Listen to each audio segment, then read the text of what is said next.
Hello students, welcome to law excellence IAS academy. కేరళలోని వయనాడ్లో రీసెంట్గా land slides వల్ల కొండ చర్యలు విరిగిపడటం వల్ల దాదాపు 150 మందికి పైగా చనిపోయారు, ఎంతో మంది గల్లంతయ్యారు.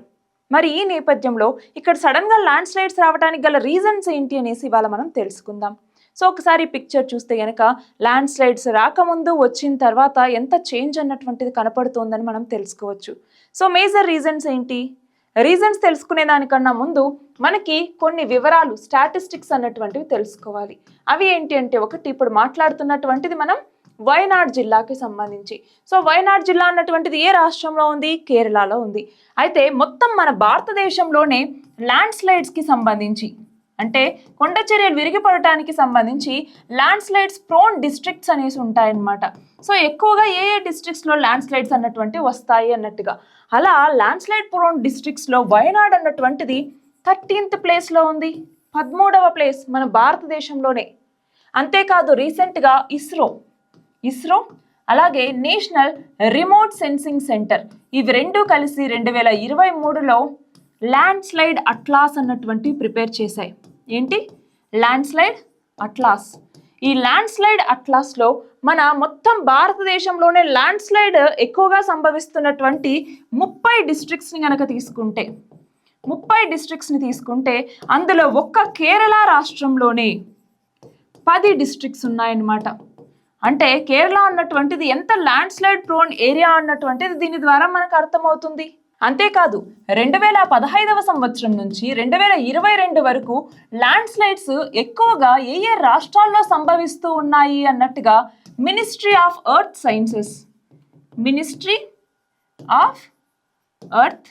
సైన్సెస్ ఇది ఏమని చెప్పింది పార్లమెంట్లో?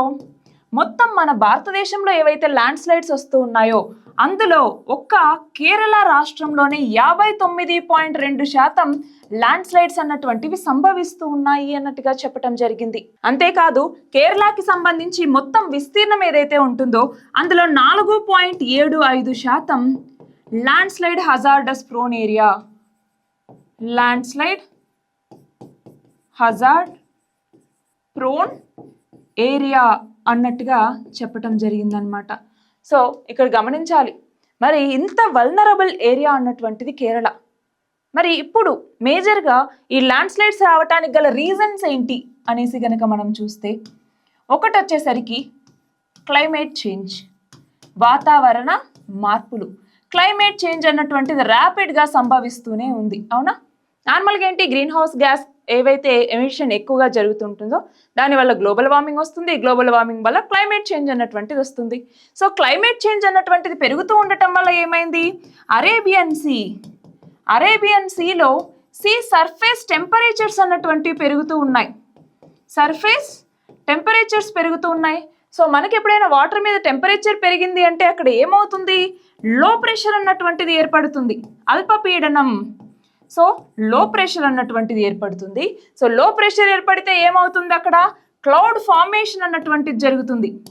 క్లౌడ్ ఫార్మేషన్, మబ్బులు ఎక్కువగా ఏర్పడతాయి. దానివల్ల ఏమవుతుంది, ఇంటెన్స్ రెయిన్ఫాల్ అన్నటువంటిది అవుతుంది, ఇంటెన్స్ రెయిన్ఫాల్.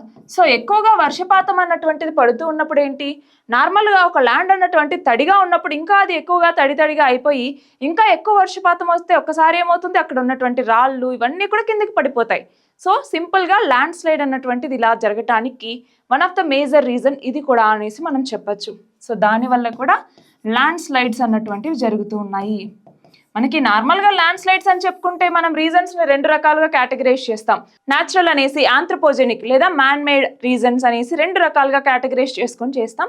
బట్ ఇక్కడ సింపుల్గా ఇప్పుడు వయనాడ్లో ఎందుకు ల్యాండ్ స్లైడ్స్ వస్తున్నాయంటే one of the major reason ఈ క్లైమేట్ చేంజ్. ఇంకొక మేజర్ రీజన్ వచ్చేసరికి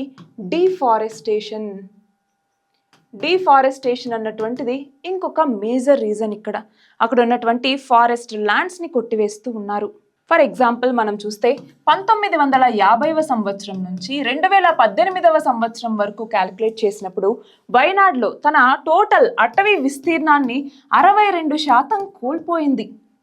అంటే ఎంత మొత్తం అటవీ శాతాన్ని వయనాడ్ కోల్పోయింది అనేసి చూడొచ్చు. అలాగే మనం గమనిస్తే 1950s కన్నా ముందు 1950s కన్నా ముందు వయనాడ్లో టోటల్ విస్తీర్ణంలో 85% ఫారెస్ట్ ఏరియానే ఉండేది. సో ఇంత ఫారెస్ట్ ఏరియా ఉన్నటువంటి పర్సంటేజ్లో ఇప్పుడు 62% తగ్గిపోయింది.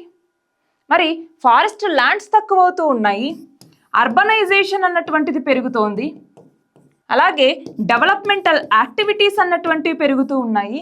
సో వీటన్నింటి వల్ల ఏమవుతోంది, హ్యూమన్ పాపులేషన్ ఎక్కువగా పెరుగుతోంది. అంటే అక్కడ ఉన్నటువంటి రిసోర్సెస్ మీద ఒత్తిడి అన్నటువంటిది పెరుగుతుంది. ఆల్రెడీ ఫారెస్ట్ ల్యాండ్ అన్నటువంటిది పోయింది, అలాగే అక్కడ ఉన్నటువంటి సాయిల్ చాలా ఫ్రెజైల్గా ఉంది. మనకు ఆల్రెడీ మాధవ్ గాడ్గిల్ కమిటీ ఏమని చెప్పింది, వెస్టర్న్ ఘాట్స్కి సంబంధించి చాలా ఫ్రెజైల్ ఏరియా అన్నటువంటిది వెస్టర్న్ ఘాట్స్లో ఉంది, దీన్ని కాపాడుకోవాలన్నట్టుగా చెప్పింది కదా. మరి ఇక్కడ ఏమవుతోంది, వీటన్నింటి వల్ల కూడా వల్నరబిలిటీ అన్నటువంటిది మరింతగా పెరుగుతుంది. మనం డిజాస్టర్ మేనేజ్మెంట్లో చదువుకుంటాం వల్నరబిలిటీ అనేసి. సో ఆ వల్నరబిలిటీ పెరుగుతోంది. మరి దీన్ని మిటిగేట్ చేయాలంటే ఏంటి, ప్రొటెక్షన్ కల్పించాలి. ఫారెస్ట్ ల్యాండ్స్ ఏవైతే ఉన్నాయో వాటిని మళ్ళీ రీస్టోర్ చేయాల్సినటువంటి అవసరం ఉంది. లేదు అంటే ఇలాంటి చాలా విషయాలు అన్నటువంటి మనకి మళ్ళీ మళ్ళీ రిపీట్ అవుతూనే ఉంటాయి. వీటితో పాటు ఇంకొక మేజర్ రీజన్ వచ్చేసరికి అక్కడ జరుగుతున్నటువంటి మైనింగ్ కార్యకలాపాలు. ఇందాక చెప్పుకున్నట్టుగా ఆల్రెడీ చాలా ఫ్రెజైల్ ఏరియా, అది చాలా సున్నితమైనటువంటి ప్రాంతం. మరి అలాంటి ప్రాంతంలో మైనింగ్ యాక్టివిటీస్ చేపడితే ఆ ప్రాంతం అన్నటువంటిది ఎంత వల్నరబిలిటీకి లోనవుతుంది. సో ఇవన్నీ మనం మేజర్ రీజన్స్గా చెప్పుకుంటాము. అయితే ఈ వయనాడ్కి సంబంధించినటువంటి పర్వత శ్రేణులు ఏవైతే ఉంటాయో వాటిని ఫ్రెజైల్ ఏరియా అంటే చాలా సున్నితమైనటువంటి ప్రాంతాలుగా గుర్తించాలి అన్నట్టుగా మాధవ్ గాడ్గిల్ కమిటీ రికమెండ్ చేయటం జరిగింది. మాధవ్ గాడ్గిల్ కమిటీ ఇంకా ఏమేమి రికమెండేషన్స్ ఇచ్చింది, మనకి ఎగ్జామ్ పాయింట్ ఆఫ్ వ్యూలో ఈ కమిటీ అన్నటువంటిది చాలా ఇంపార్టెంట్. సో ఏమని చెప్పింది, ఈ ఫారెస్ట్ ల్యాండ్స్ ఏవైతే ఉన్నాయో వీటిని మనం ప్రొటెక్ట్ చేయాలి. విచ్చలవిడిగా అక్కడ వాణిజ్య కార్యకలాపాలు చేస్తూ ఉన్నారు, వాటన్నింటినీ కూడా తగ్గించాలి, కంట్రోల్ చేయగలగాలి. అలాగే పర్యావరణ పరంగా చాలా సున్నితమైనటువంటి ఏరియా వెస్టర్న్ ఘాట్స్ అన్నటువంటివి, పశ్చిమ కనుమలు వెస్టర్న్ ఘాట్స్ అంటాం. ఈ వెస్టర్న్ ఘాట్స్ అన్నటువంటివి జోన్ 1లో ఉన్నాయి. సో మరి అలాంటి నేపథ్యంలో ఇక్కడ మైనింగ్ యాక్టివిటీస్ చేపట్టడం, డిఫారెస్టేషన్ చేపట్టడం, డెవలప్మెంటల్ యాక్టివిటీస్ చేపట్టడం, థర్మల్ పవర్ ప్లాంట్స్ కావచ్చు, హైడల్ పవర్ ప్లాంట్స్ కావచ్చు, లేదు అనుకుంటే విండ్ పవర్ ప్లాంట్స్ కావచ్చు, ఇలాంటివేవి ఏర్పాటు చేయకుండా నిషేధం విధించాలి అన్నట్టుగా మాధవ్ గాడ్గిల్ కమిటీ రికమెండ్ చేయటం జరిగింది. మరి ఇప్పుడు ఈ డిజాస్టర్స్ వస్తున్నటువంటి నేపథ్యంలో మాధవ్ గాడ్గిల్ కమిటీ యొక్క రికమెండేషన్స్ అన్నటువంటివి కూడా మనకి ఎగ్జామ్ పాయింట్ ఆఫ్ వ్యూలో చాలా చాలా ఇంపార్టెంట్. సో మనకి ఎగ్జామ్లో క్వశ్చన్ కూడా అడగచ్చు డైరెక్ట్ డిజాస్టర్ మేనేజ్మెంట్కి సంబంధించి. రీసెంట్గా ల్యాండ్ స్లైడ్స్ అన్నటువంటివి ఎక్కువగా సంభవిస్తూ ఉన్నాయి. ఫర్ ఎగ్జాంపుల్ మనకి 2013 సంవత్సరంలో ఉత్తరాఖండ్ వరదలు కావచ్చు, ఉత్తరాఖండ్ వరదలు మన భారతదేశంలోనే ఈ వరదలకి సంబంధించి చాలా బీభత్సమైనటువంటి సంఘటనగా చెప్పుకోవచ్చు. దాదాపు 5,000 మంది చనిపోయారు. ఆ ఉత్తరాఖండ్ వరదలు, ల్యాండ్ స్లైడ్స్ అవి కావచ్చు. 2018 సంవత్సరంలో కేరళలోనే మళ్ళీ ల్యాండ్ స్లైడ్స్ అన్నటువంటివి జరగటం, దాదాపు 17 మంది చనిపోవటం. ఇలా ఒక్క ఈ ప్రాంతాల్లోనే కాదు, దేశంలో చాలా చోట్ల ల్యాండ్ స్లైడ్స్ అన్నటువంటివి జరుగుతున్నాయి.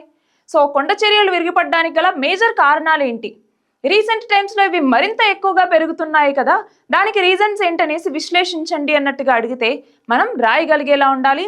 అందులో మాధవ్ గాడ్గిల్ కమిటీ రికమెండేషన్స్ని కూడా మనం ఇంక్లూడ్ చేయాల్సి ఉంటుంది. సో ఇది ఇవాల్టి మన article. All the very best and thank you very much.